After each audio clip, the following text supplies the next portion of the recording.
Imagine करो कि एक रिवोल्ट होता है। देश का एक बहुत बड़ा हिस्सा इस रिवोल्ट का पार्ट बनता है। एक शहर से दूसरे शहर, मेरठ से दिल्ली, दिल्ली से झांसी, फिर कानपुर और लखनऊ, सब जगह बगावत छिड़ जाती है। यह 1857 का गदर था जिसने अंग्रेजों के होश ठिकाने लगा दिए थे। हम हिस्ट्री में पढ़ते भी ये आए हैं कि भारत की आज़ादी की यह पहली महान जंग थी। लेकिन क्या आपने कभी रुक कर ये सोचा है कि अगर ये विद्रोह इतना ताकतवर था कि इसने ब्रिटिश साम्राज्य की नींव हिला दी, तो फिर अंग्रेज इसके बाद भी अगले 90 साल तक कैसे रूल कर पाए? यहीं से शुरू होता है हिस्ट्री का वो क्रूअल और डार्क चैप्टर जिसे अक्सर मेन स्ट्रीम हिस्ट्री की कहानियों से धुंधला कर दिया जाता है या पार्ट पार्ट में पढ़ा जाता है तो कहानी की तस्वीर समझ नहीं आती। सच तो यह है कि 1857 की क्रांति ने अंग्रेजों को डराया जरूर था, लेकिन उस डर ने उन्हें पहले से कहीं ज्यादा चालाक बना दिया, ऑर्गेनाइज बना दिया और क्रूअल बना दिया।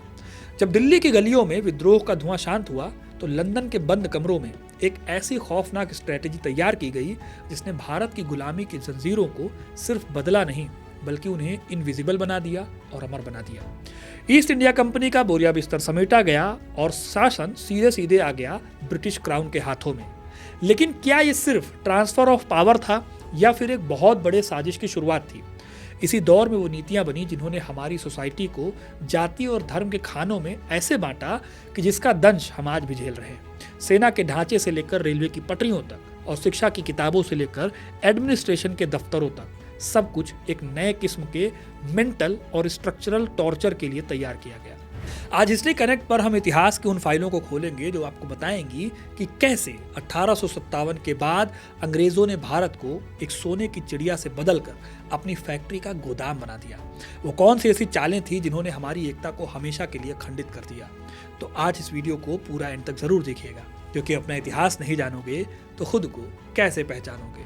साल 1857 का विद्रोह जब खत्म हुआ तो अंग्रेजों को एक बात समझ आई, अगर भारत जैसे बड़े और डाइवर्स देश पर रूल करना है तो सिर्फ आर्मी की जोर जबरदस्ती नहीं चलेगी। ज़रूरत होगी एक नई और चालाक स्ट्रेटजी की, जिससे कि भारत पर शासन भी किया जा सके और गुलामी का ऐसा स्ट्रक्चर भी खड़ा किया जाए जिससे लोगों को कम से कम पता चले कि उनके शोषण के पीछे जिम्मेदार कोई और नहीं बल्कि गोरे अंग्रेज हैं। इसी थॉट प्रोसेस के साथ उन्होंने भारत की सोसाइटी, पॉलिटिक्स और इकोनॉमी के साथ साथ कल्चर पर भी अपना असर डालना शुरू किया। सबसे पहले ध्यान दिया गया एडमिनिस्ट्रेटिव ढांचे पर, क्योंकि ये वो हिस्सा है जिसे ठीक करके अपने रूल को और भी ज़्यादा मजबूत किया जा सकता था। ब्रिटिशर्स ने एडमिनिस्ट्रेशन को सुधारने के लिए सबसे पहले 1858 में ब्रिटिश पार्लियामेंट ने गवर्नमेंट ऑफ इंडिया एक्ट 1858 पास किया। इस एक्ट के तहत ईस्ट इंडिया कंपनी का रूल खत्म किया गया और भारत पर शासन करने की सारी जिम्मेदारी ब्रिटिश क्राउन के हाथों में दे दी गई। इसका मतलब ये था कि ईस्ट इंडिया कंपनी का शासन अब खत्म और कोई छोटा मोटा बदलाव नहीं था। ये ईस्ट इंडिया कंपनी एक ट्रेडिंग कंपनी थी जिसकी पॉलिसीज बदलती रहती थी, लेकिन अब ये शासन सीधे सीधे महारानी के पास आ गया। 1876 में बकायदा दिल्ली दरबार लगाकर उन्हें भारत की महारानी भी बनाया गया। इसके साथ ही पहले जो गवर्नर जनरल की पोस्ट होती थी उसे अब वायसराय की पोस्ट से रिप्लेस कर दिया गया। वायसराय का मतलब होता है रिप्रेजेंटेटिव ऑफ क्राउन।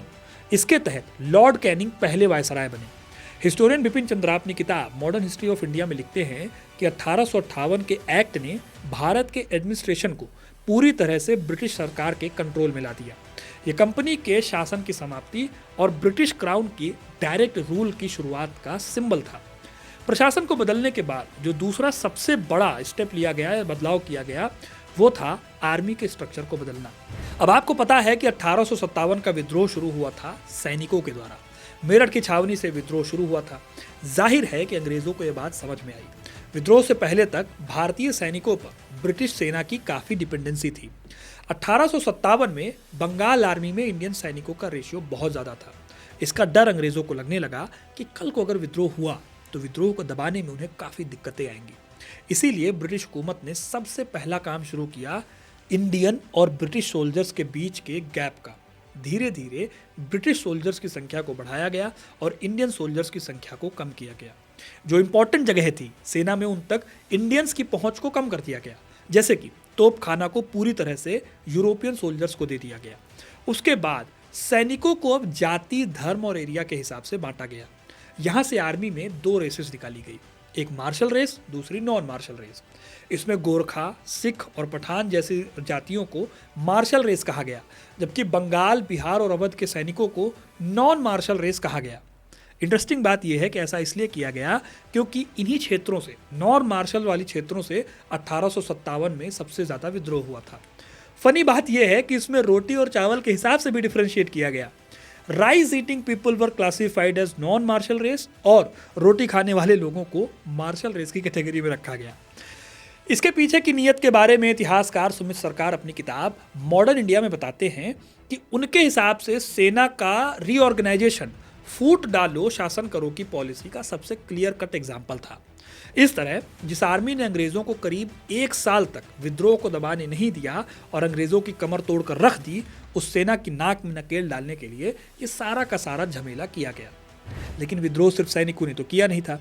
इस विद्रोह में रानी लक्ष्मीबाई जैसी वीरांगनाएं, कुंवर सिंह, तात्या टोपे जैसे वीरों ने भी विद्रोह का बिगुल बजाया था। ये सभी लोग राजघरानों से जुड़े थे। इन राजघरानों के पास भी अच्छी खासी ताकत थी। यही वजह है कि इंडियन प्रिंसेस और किंग्स को लेकर भी पॉलिसी में चेंज लाया गया। 1857 से पहले अंग्रेज डॉक्ट्रिन ऑफ लैप्स जैसी पॉलिसी से रियासतों को हड़प रहे थे। इसी वजह से रियासतों पर कंट्रोल रखना शुरू किया। इन रियासतों को अपनी ओर मिलाने के लिए सबसे पहले भारतीय राजाओं को अपने बच्चे को गोद लेने की इजाज़त दी गई। वायसराय लॉर्ड कैनिंग ने इसको लेकर कहा कि कई भारतीय राजा तूफान में ब्रेक वाटर का काम करेंगे। कहने का मतलब था कि ये राजा अंग्रेजों के खिलाफ बफर जोन थे, जो आम जनता और ब्रिटिश राज के बीच में खड़े थे। जॉन के अपनी किताब इंडियाज़ वॉर ऑफ इंडिपेंडेंस 1857 में लिखते हैं कि अंग्रेजों की सोची समझी चाल थी, जिससे बड़े पैमाने पर फ्यूचर में 1857 जैसा विद्रोह सामने नहीं आया। लेकिन सिर्फ यही काफ़ी नहीं था। इकोनॉमिक लेवल पर भी भारत की गुलामी को ऐसे इस्तेमाल करना था जिससे अंग्रेज़ों को नुकसान ना हो। पहले जहां ट्रेड के नाम पर भारत से बड़े पैमाने पर महंगी चीज़ें, हैंडलूम और मसाले वगैरह का ट्रेड होता था, लेकिन अब अंग्रेजी सरकार ने तय किया कि वो भारत को कच्चे माल का सप्लायर और ब्रिटेन की फैक्ट्रीज में बने माल का कंज्यूमर बनाएगा। 1853 में विद्रोह से पहले भारत में ट्रेन की शुरुआत की गई, लेकिन विद्रोह के बाद इस काम में काफ़ी तेज़ी लाई गई और ऐसे ही कम्युनिकेशन के सिस्टम को भी तेज किया गया। अब अंग्रेज़ों ने ये सारे बदलाव भारत पर एहसान करने के लिए या भारत के डेवलपमेंट करने के लिए नहीं किए थे, बल्कि इसके पीछे अच्छी खासी स्ट्रेटेजी थी और बहुत ही ज़्यादा सॉलिड इरादे थे। उनका पहला मकसद तो यही था कि 1857 जैसा डरावना सपना उनको दोबारा नहीं देखना था। उनका दूसरा मकसद था ब्रिटिश एम्पायर के इंटरेस्ट को सेफ रखना और ज़्यादा से ज़्यादा प्रॉफिट कमाना। इंडिया ब्रिटेन के लिए किसी सोने की चिड़िया से कम नहीं था। यहाँ उनके लिए बहुत बड़े लेवल पर रिसोर्सेज थे, कच्चा माल था, मार्केट थी, जो उनकी बाकी दुनिया के एम्पायर को चलाने में भी मददगार थे। एग्जाम्पल के लिए आप ये वीडियो देख सकते हो, जैसे जिसमें मैंने बताया है कि कैसे भारत, चीन और अमेरिका के बीच में अफीम और चाय का एक ट्रायंगुलर ट्रेड हो रहा था और ये ब्रिटेन को फ़ायदा पहुंचा रहा था। खैर, 1857 में कैसे मुस्लिम और हिंदुओं ने और सिखों ने एक साथ मिलकर ब्रिटिश ईस्ट इंडिया कंपनी के खिलाफ आवाज़ उठाई थी, उस यूनिटी ने भी इनको डरा दिया था। यही वजह है कि इन्होंने अब खुलकर फूट डालो और राज करो की नीति को अपनाया। वो जानते थे कि अगर इंडियंस आपस में ही लड़ते रहेंगे तो वो कभी भी ब्रिटिश एम्पायर के खिलाफ एकजुट नहीं हो पाएंगे। इसी की देन थी सेपरेट मुस्लिम इलेक्टोरेट, जिसने आगे चलकर देश में विभाजन की नींव डाली थी। Historian Eric Hobsbawm the age of empire में बताते हैं कि एम्पायर्स के लिए सबसे बड़ा खतरा शासितों की एकता से होता है। अंग्रेजों ने इस एकता को तोड़ने के लिए धर्म, जाति और एरिया के आधार पर पार्टीशन को बढ़ावा दिया और ये बदलाव बहुत सोच समझ कर लागू किए गए। मतलब जहाँ ज़रूरत थी बस वहीं पर। फॉर एग्जाम्पल, बंगाल और अवध जैसे एरिया जहाँ विद्रोह सबसे ज़्यादा तेज थे, वहाँ के ज़मींदारों पर सख्त नज़र रखी गई। अवध में तो कई ज़मींदारों की ज़मीनें छीन ली गई या फिर उनके जो राइट्स थे उनको काफ़ी कम कर दिया गया। इससे अलग अगर आप पंजाब और नॉर्थ वेस्टर्न प्रोविंसेस को देखोगे तो यहाँ पर मार्शल रेस की थ्योरी लगाकर इन्हें अपने करीब लाने की कोशिश की गई। अंग्रेज़ों ने कलकत्ता, बॉम्बे, मद्रास, इन सभी शहरों में प्रशासन, व्यापार और शिक्षा के नए केंद्र बनाने शुरू किए। यहाँ वेस्टर्न एजुकेशन को बढ़ावा दिया गया ताकि ऐसे इंडियंस तैयार हों जो ब्रिटिश शासन की निचली नौकरियों में काम करें और एम्पायर को मजबूती दें। जैसा कि 1835 में लॉर्ड मैकाले ने कहा था कि ऐसे लोग तैयार किए जाएं जो ब्लड और कलर में इंडियन हो, लेकिन टेस्ट में और विचारों में और मोरालिटी में ब्रिटिश हो। Who may be interpreters between us and the millions whom we govern, a class of persons Indian in blood and color, but English in taste, in opinions, in morals and in intellect. अंग्रेजों ने ये सारी policies British सरकार, British parliament और भारत में मौजूद officers की help से बनाई। ब्रिटिश पार्लियामेंट ने एक बेहद कॉम्प्लेक्स स्ट्रक्चर बनाया जो भारत के एक एक पहलू पर नजर रखता था। एक भारत सचिव का पद बनाया गया जो भारत के मामलों के लिए जवाबदेह था। फिर भारत में वायसराय और गवर्नरों ने ब्रिटिश पार्लियामेंट की नीतियों को जमीन पर लागू किया।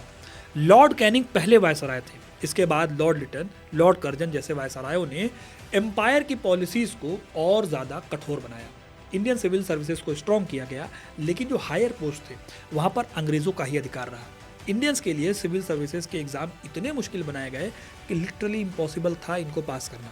हालांकि सत्येंद्र नाथ टैगोर जैसे एक्सेप्शनल लोगों ने यहाँ पर भी अंग्रेज़ों को फेल किया, लेकिन एक बड़ी आबादी सिविल सेवक बनने का सपना भी नहीं देख सकती थी। ऐसे ही आर्मी में लंबे समय तक ऑफिसर पोस्ट से इंडियंस को दूर रखा गया। कुल मिलाकर अगर आप देखो तो पता चलेगा कि अंग्रेज किसी भी तरह का अब रिवोल्ट नहीं चाहते थे।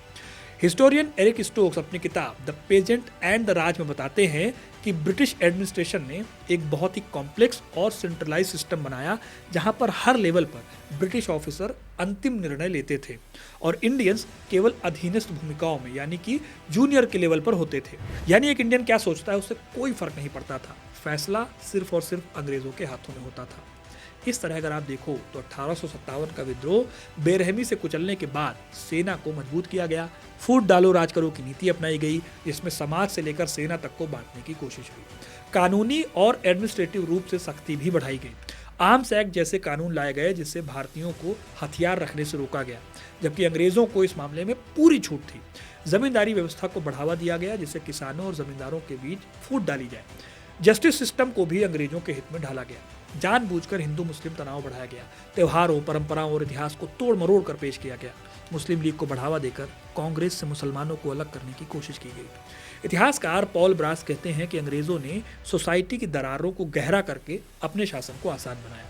भारत को इकोनॉमिक रूप से बस कच्चे माल का सोर्स बनाकर रख दिया गया। कैश क्रॉप्स को बढ़ावा देकर किसान ब्रिटिश जरूरतों पर निर्भर हो गए। रेलवे भी माल ढुलाई के लिए ही बनाई गई थी। और ये सब करते हुए अंग्रेजों ने क्या प्रचार किया कि वो भारत को सभ्य बना रहे हैं, सिविलाइज बना रहे हैं। उस भारत को जहां वो जहांगीर के शासन काल में बस एक ट्रेडर बनकर आए थे, लेकिन उनकी चालाकियों ने भारत को मानसिक, सांस्कृतिक और आर्थिक रूप से गुलाम बना दिया। तो कुल मिलाकर अगर आप देखो तो 1857 का विद्रोह या भारत की आज़ादी की पहली लड़ाई सिर्फ एक घटना नहीं थी। यह ऐसा मोड़ था जिसने ब्रिटिश राज के कैरेक्टर को हमेशा के लिए बदल दिया। अंग्रेजों ने इस विद्रोह से सीखा, पर उनके सीखने का मतलब था हमारी गुलामी को और चालाकी से मजबूत करना। उन्होंने सीधे फोर्स के इस्तेमाल के साथ साथ फूट डालो और राज करो की नीति को अपनाया। रामचंद्र गुहा अपनी किताब गांधी बिफोर इंडिया में लिखते हैं कि 1857 के बाद का ब्रिटिश राज पहले से कहीं ज़्यादा ऑर्गेनाइज्ड, पहले से कहीं ज़्यादा सेंट्रलाइज्ड और भारतीयों को साइकोलॉजिकल रूप से कमतर महसूस कराने वाला था। तो दोस्तों, कैसा लगा आपको ये वीडियो कमेंट करके ज़रूर बताइएगा। वीडियो को लाइक और शेयर करना ना भूलें और ऐसी इंटरेस्टिंग कहानियों के लिए, इतिहास से जुड़े रहने के लिए हिस्ट्री कनेक्ट को सब्सक्राइब जरूर करें। धन्यवाद।